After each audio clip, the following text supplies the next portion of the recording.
তো নমস্কার, কুড়ি ম্যাচেলের পক্ষ থেকে সবাইকে স্বাগত।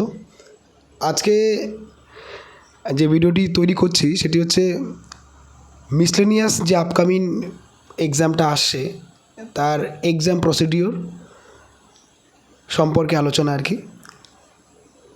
প্রথম কথা হচ্ছে যে এই মিসলেনিয়াস এক্সামটি টোটালি 3টে স্টেপে বিভক্ত আর কি, প্রিলিমস, মেন্স এবং ইন্টারভিউ।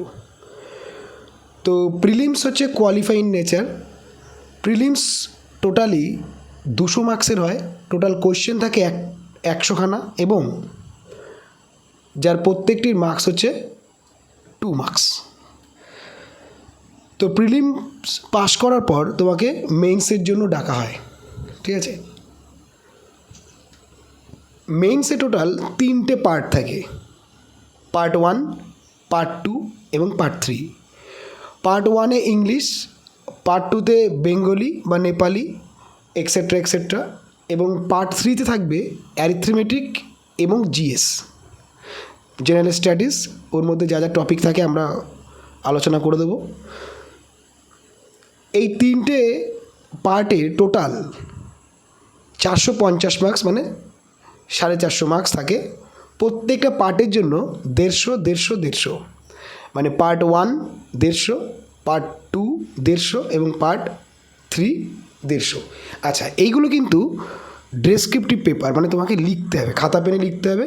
এবং প্রিলিমস যে পরীক্ষাটা ছিল সেটা হবে এমসিকিউ ওএমআর বেস, গোল করতে হবে আর কি, ঠিক আছে। এবং যখন তোমার মেন্স ক্লিয়ার করবে তুমি, তখন তোমাকে ডাকবে হচ্ছে ইন্টারভিউয়ের জন্য, টোটাল 100 মার্কসের ইন্টারভিউ। তো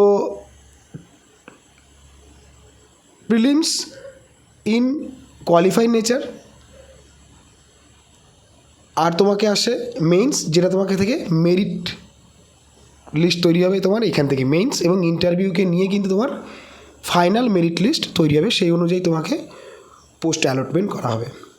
আচ্ছা, যেহেতু পোস্ট অ্যালটমেন্টের কথা বললাম, তাহলে সেক্ষেত্রে আমাদের জানতে হবে যে মিসলেনিয়াসের টোটাল পোস্ট কী কী পোস্টগুলো আছে আর কি।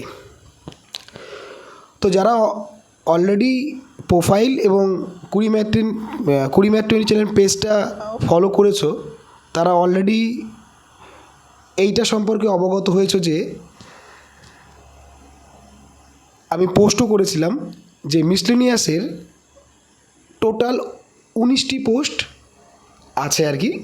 সেই 19টি পোস্টের কাজ এবং পোস্টগুলির নাম আমি কিন্তু একটা পোস্টের মাধ্যমে আলোচনা করে দিয়েছিলাম। যারা দেখোনি বা পুরোটা পড়োনি তারা একবার দেখে নেবে পোস্টগুলি কী কী এবং তাদের কাজ কী।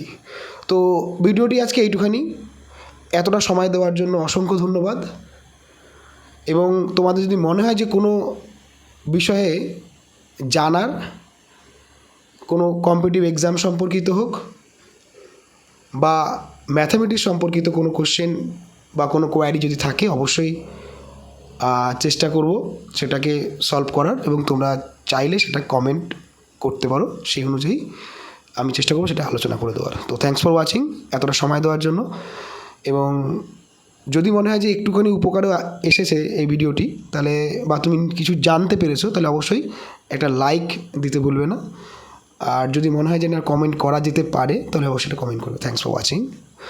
দেখা হচ্ছে পরবর্তী কোনো নতুন ভিডিওর জন্য।